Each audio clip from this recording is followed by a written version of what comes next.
I'm Jen. I'm Josh. This is the Breaking Beard podcast, and I'm back! Our filling host. That's it. You're like part of the team. Am I officially part of the team You've got to be now. Yeah, like that's it. That does mean that I do have to be invited to all team events, and you can't kick me out of the Christmas event next time, even though I had a mud. It's not us who kick you out of those events. Yeah. I know, but you guys are the bosses, so you should decide, really. Well, you came on the last one, so... Overrule. I'm just going to turn up.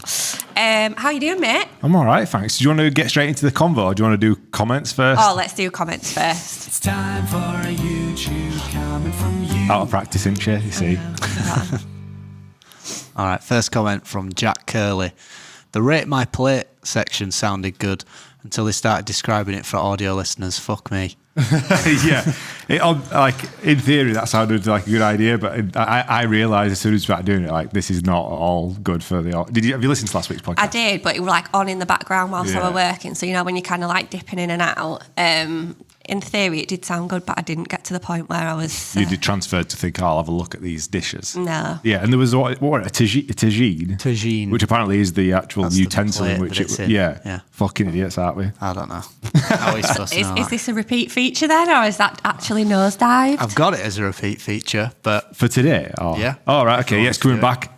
Best advice I can give you actually is, if this is like the crux of it all. If you are used to watching it on YouTube, then I'd suggest just continue down that path. However, if you want to transfer from audio to video, you're going to have to watch it on Spotify. That's my best advice to you. It's hard to make people change habits, Yeah. but YouTube's the only place. Spotify's the only place you can quickly transfer from like audio in your pocket to video, and then back to audio. Yeah.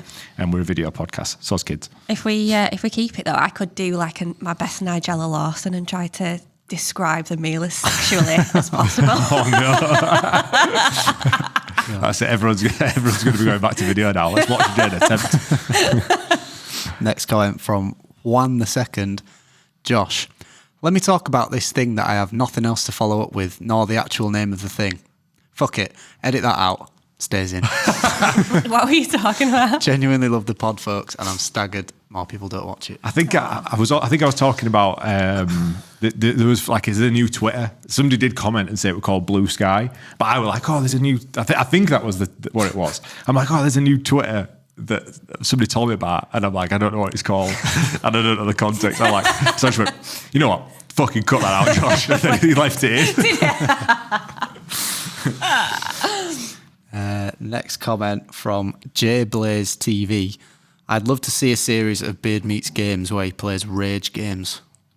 Rage games? What's a rage game? I suppose it's just something where he loses his temper with game. That's like him. It's really We difficult. can't, man.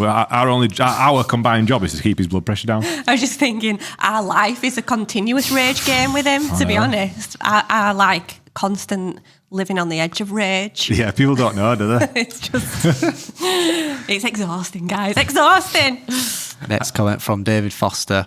Banter is actually getting better. About time. Oh, wow. I was thinking about that, like the cycles that we've been through for this podcast. How long have we been going for now? Like 160 episodes. That's about that. That's basically 3 years. And if you did one a week, roughly 3 years. We've been through like cycles of like, when we first started out, we were sort of like on his best behaviour. It was all a bit nicey. Then Adam started to like break down. I feel like it got... we were on his best behaviour, and then it got like completely the other end of the spectrum. We went a bit too far. Yeah, we got demonetised for months. Not good. We didn't earn us 300 quid a month off fucking YouTube for ages, did we? Like, I was properly in the red on this thing. Making a comeback though. You're coming back up the roller coaster. One more comment from John Heckles. Has YouTube stopped him from trending? He's never been trendy. Grown man wearing Marvel canvas shoes. Only joking. Hope you're all well. Oh, I did see that.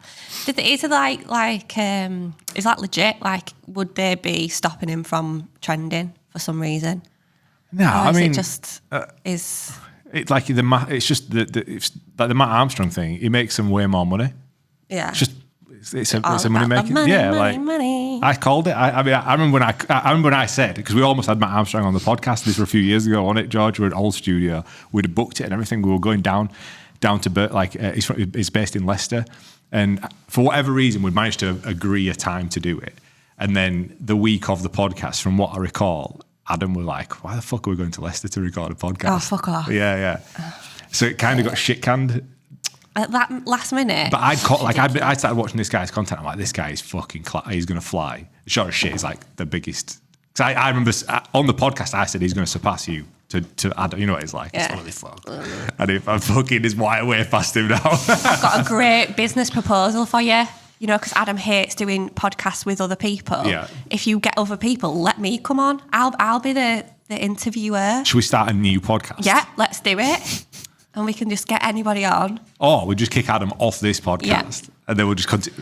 So many people. We'll figure out. We'll figure out the logistics. Let us know in the comments. What's going on then? What's new in the world of Jen? Let's just start with a little bone I've got to pick with you.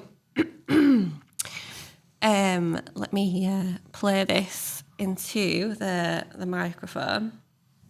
Are you ready? Yep. Yeah. You know, so that's why Jen will never appear on the podcast on a live show ever again. But no, it went really. I think it went really.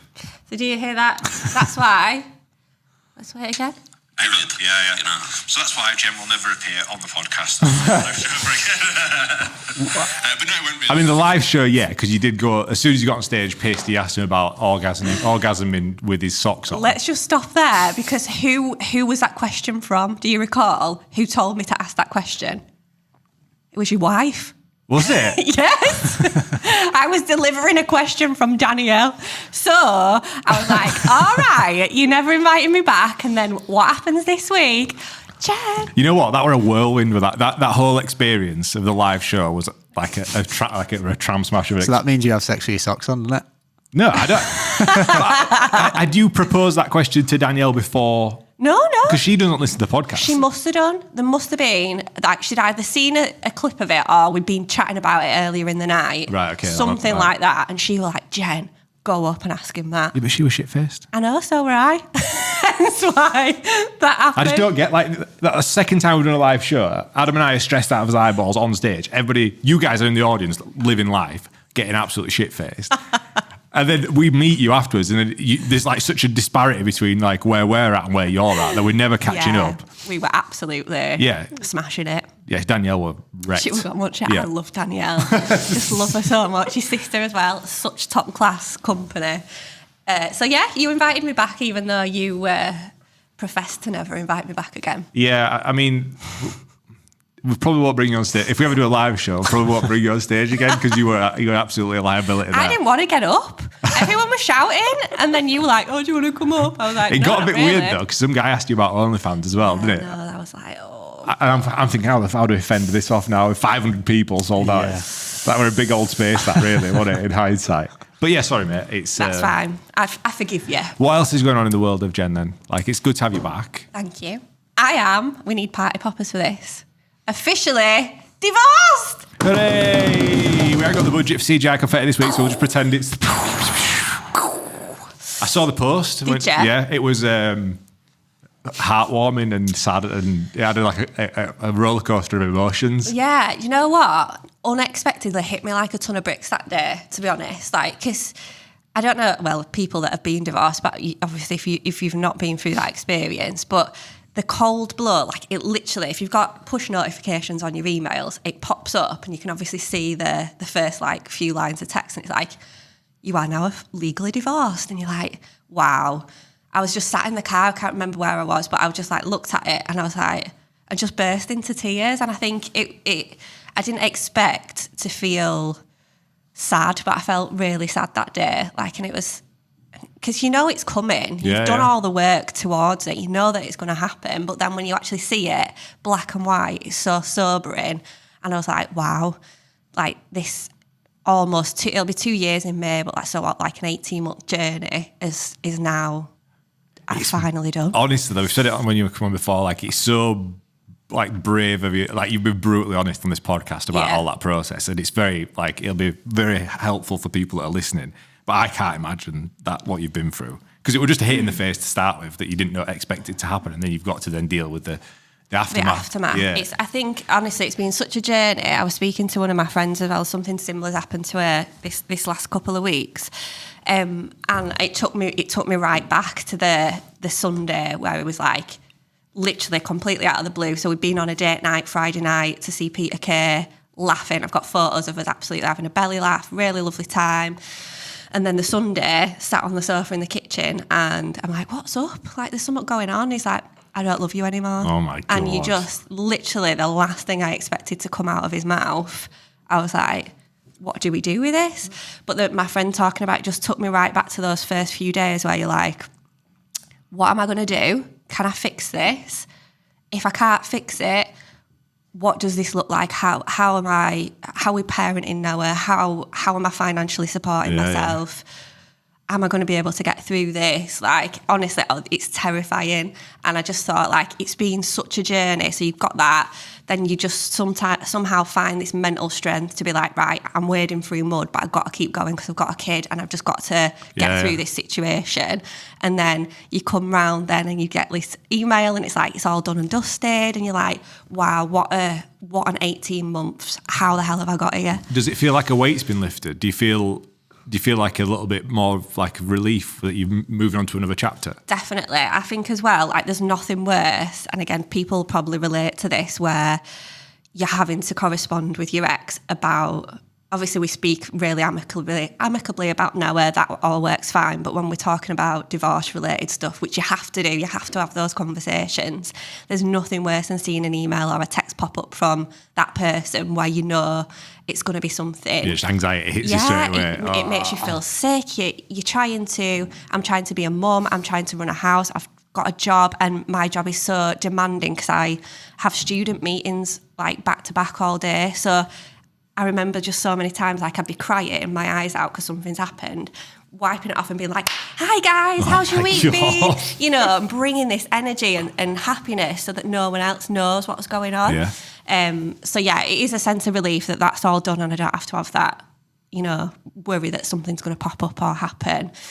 But I suppose that never ends now because it's more like, oh my God, if he decides to remarry or have more children or all those things. Yeah. And then the co-parenting and all of the politics that comes with that. And mad. It's absolutely mad, but it's done and I'm officially a single woman. I'm not a wife anymore. So does that mean that you're going to have the party? You mentioned Yes. the party. Is the party still on the cards? Definitely going to still have the party. I'm thinking maybe summertime, like August maybe, and I just need to find a venue. So if anyone's got any ideas for a venue, because I want somewhere... How many people do you need? when I've worked it out, I think probably... We average about sort of 15,000 listeners on the pod. So like, what, 20? Like an arena? Arena. The Lowry Theatre. The Lowry, we'll go back there. I think maybe like 100, 150 capacity, maybe. So yeah, but I just need somewhere that's like, you know, you can bring your own like decorations and stuff, but it's going to be easy for people to get to, somewhere for people to stay over and all that kind of thing. So I really need some ideas because I've been Googling places in Leeds and I'm coming up a little bit short. Ironically, you need a wedding venue. I do. It's true, isn't it? It is true. It is true. I'm actually looking. Fucking hell. Anyone knows a good wedding venue for a divorce?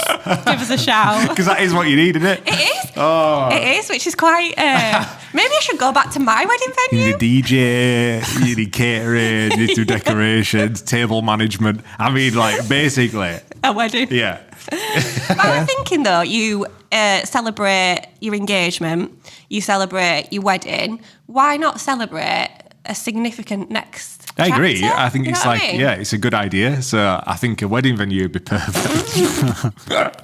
Returning to the same one where you got married would be funny. Yeah, That it would be class, to be fair. They've got accommodation on site as well, so it's not actually a bad idea.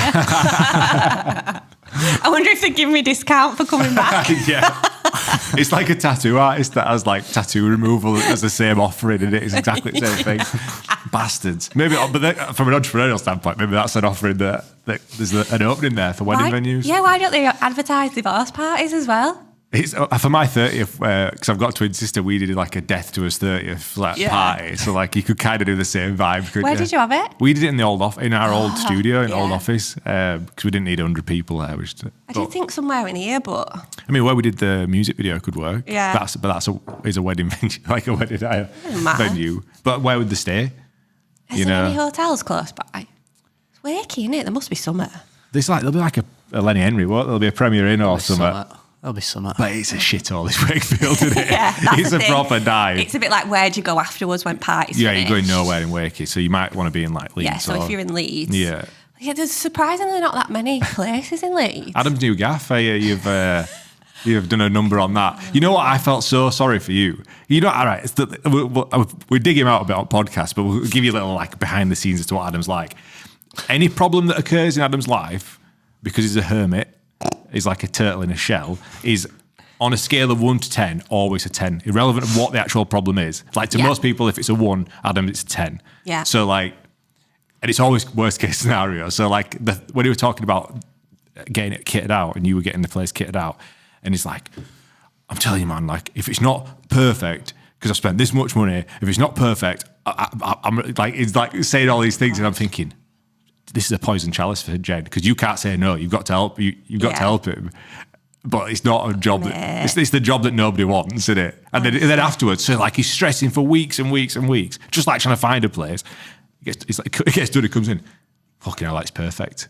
It's absolutely and I'm thinking, you wanker. You fucking wanker. Honest to God. Because I can't imagine the stress that you were under. And then he's like, yeah, it's perfect. And you're like, we obviously get it from a production standpoint, because we're like, it'll be like, that's going to be a smashing video. Make sure George don't rush it. Make sure this, make sure that. And then it'll come out and he'll go, oh, yeah, bang on. Here you go. Perfect. And you're like, Fucking hell, man. Like, we've been breathe digging. the sigh of relief. I'll say, make sure George doesn't rush that edit. And then in a week's time, like, where's that fucking video? Yeah.